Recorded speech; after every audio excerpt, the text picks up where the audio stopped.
Hi. It's Monday. When did that happen? Where did the weekend go? So I've got that very stressful week coming up that I talked about, and I'm doing that thing where you sort of just ignore Monday and you think if you hide in bed long enough then maybe it will go away. It won't, that's a spoiler. I'm joined by Huxley. Under there. Hey, Bubba. Oh, hey. Hey, how you doing? He always comes in for a cuddle in the morning, don't you? So he sleeps in his own bed downstairs, but then we let him in the morning. He comes in for a cuddle. Oh, baby. Oh, how nice to come down. Ed lit up the Christmas tree when he came down this morning, so I get to come down to a nice lit up Christmas tree. Hey. So I'm about to sit down for a bit of a Middle Eastern breakfast. Got this amazing metabel, which is we get from a Middle Eastern shop in Nottingham. And I'm trying not to panic a bit because I've got this meeting tomorrow. It's an important meeting, I've known that, but and it is with the person who is my internal assessor. But when I made contact with her originally, I basically asked if she could just discuss with me and give me some advice on my data in the way that I was planning to analyse it. And belatedly last night I was like, oh, I should probably email my supervisor, who was also going to come to the meeting, to ask, do you have any thoughts about how I should approach this? Because I've never done this before. I've never really had big lumps of data to analyse, and I've never really sat down with someone and asked their advice on it. So I thought I'd just see if she had any advice to give me about what I should be sending round today. And she got back to me and said, well, it's less of a discussion session and more of an annual review, which means that formally it's about whether you should be able to continue your PhD. And I was like, hold the phone. That is not what it... that's not what it was. It's turned into something that it definitely wasn't to begin with. I'm not due my... You have to have an annual review every year, which is very appropriate, of course you have to. But I'm not due mine till February. And and yeah, so I've made contact with this person who is my internal assessor, kind of on a one-to-one basis, just seeking advice. And it's turned into this annual review, which I'm not prepared for by any means. Even mentally, I'm not prepared for it, let alone, practically. I haven't got to the point where, that was not the news to wake up to. No, it wasn't. Not good at all. So I'm feeling pretty tense this morning. And it's that constant struggle of when you feel anxious about something, it's so easy to just try and avoid it and shut down. I was feeling a bit like that this morning anyway, and now I'm like, well, what can I do? I can't get anywhere near the amount of prepping that I need. And my brain is so stressed about it that it's hard to think. So yeah, I have no idea what to do. And I know the worst case scenario is that, if it is an annual review, I'll fail it. And that's, people fail their annual reviews. It's not like you get kicked off your PhD straight away. You're given time to prepare again, and you have another meeting in a month's time. So that's, I'm trying to remind myself that the worst case scenario isn't that bad. And actually, if I got kicked off my PhD, I'd be sad, but actually it'd be a weight off my mind. I could go and get a different job. It's not the worst thing in the world. I'm very stressed about this final year, so have an excuse not to do it. There'd be worse things. It would be upsetting, because I've put in 3 years of work. But, okay, that's the worst case scenario isn't that bad. It's always worth thinking, if you have an anxious brain, what is the worst case scenario? Is it really as bad as your emotions make it out to be? Probably not. You're just a human talking to other humans in a room that may decide you're not very good at this job and you go and get a different job. There's worse. The worst things happen at sea, basically. So, shit.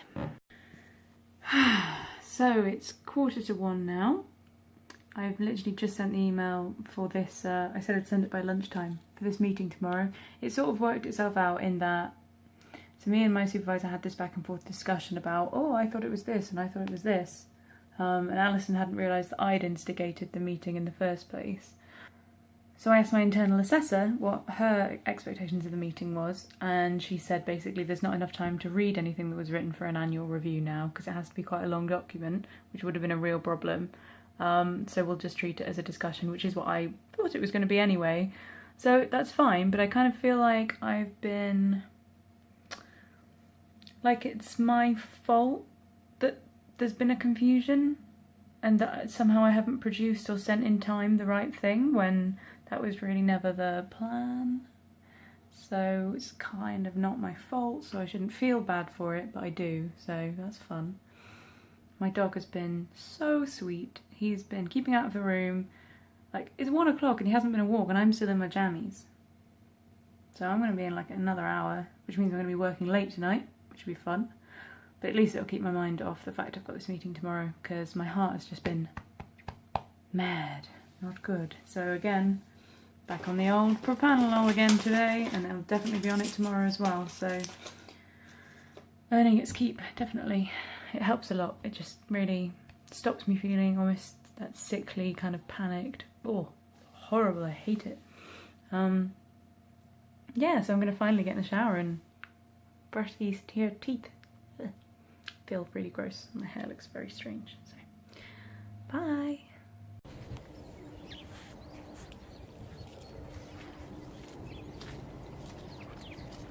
Huxley's being suspicious of a snowman. What was it, Hux? Just a snowman? Yeah.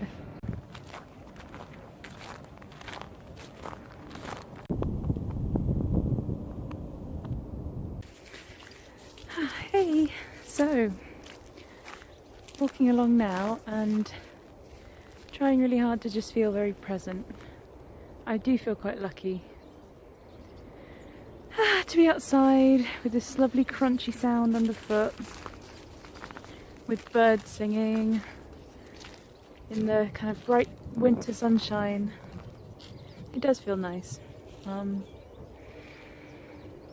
of makes you take a step back and makes you breathe. I'm lucky to have my dog who makes me go out for things like this rather than stew at home in the house. So I'm just trying to kind of zone out all of the worries about all of the things I have to do and be present, which is something that my CBT focused on. Obviously mindfulness is a big deal, and I know mindfulness doesn't work for a lot of people, especially people who struggle being in their own bodies for one reason or another. So I know people, for example, who have chronic pain, some of my friends with chronic pain at least, find it quite difficult to be mindful, in that as soon as they start thinking in detail about how their body feels, they feel a lot worse. So I'm lucky not to have that experience. For me, not letting my mind race ahead and run away with me is super important, and this is one of the best ways of doing that, just taking a walk and trying to immerse myself in my senses, my physical body, instead of just, you know, allowing my mind to dictate my emotions and my behaviour, worrying about things that might not even happen or come to pass. So yeah, I'm feeling grateful that I have these techniques for coping, and I have medication too, and hopefully I'll be able to use some of the things I learnt. Because, you know, I did find, although I had like 6 sessions, I think I didn't attend one, so my experience of therapy on the NHS has been fairly limited, but nonetheless I am grateful for having learnt some of those techniques, and I hope that I'll never get as, you know, deeply affected by my anxiety as I was at that particular time in my life. With any luck, fingers crossed.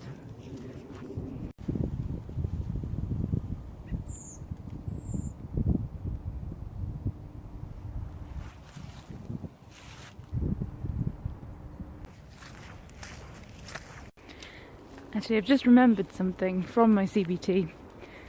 The therapist used to kind of explain mindfulness in the kind of the probably a technical term for it, but trying to just go into your senses and quiet your mind and just kind of deal with the sensory stuff in front of you. He used this YouTube video, and it was like lots of different, well, it was lots of different sounds, and it was a kind of guided meditation type thing. And it was this guy being like, listen to the sound of the wind chimes. And there would be like wind chimes in the background. And now whenever I think, oh, I should practice my mindfulness, my brain goes, listen to the sound of the wind chimes.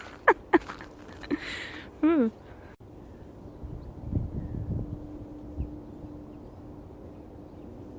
Another kind of cool thing about walking your dog in the snow is that you suddenly see all of the things that they can kind of see with their nose, you know? So paw prints, where other dogs have been, all that kind of stuff that normally there's no like visual cue, so we as silly humans with rubbish noses, we can't get it. Whereas suddenly the whole world is like made plain to us. It's really cool. Right, I think I'm going to leave it there today. Just hope I practice what I preach, and hopefully keep a level head about things, keep calm, get this meeting over with tomorrow. I normally come out of these things feeling silly about how much I worried about them, and feeling really motivated because I've had some good advice, and that's ultimately they're on my side. You know, they want me to do well and they're trying to help me. And it's easy to feel like you're a naughty child about to go in for a telling off, but that's not how it works. At PhD level, of course, it's not at all. So don't worry about me, I'll figure it out, and I'm sure by tomorrow I'll feel far better than I feel now. So bye!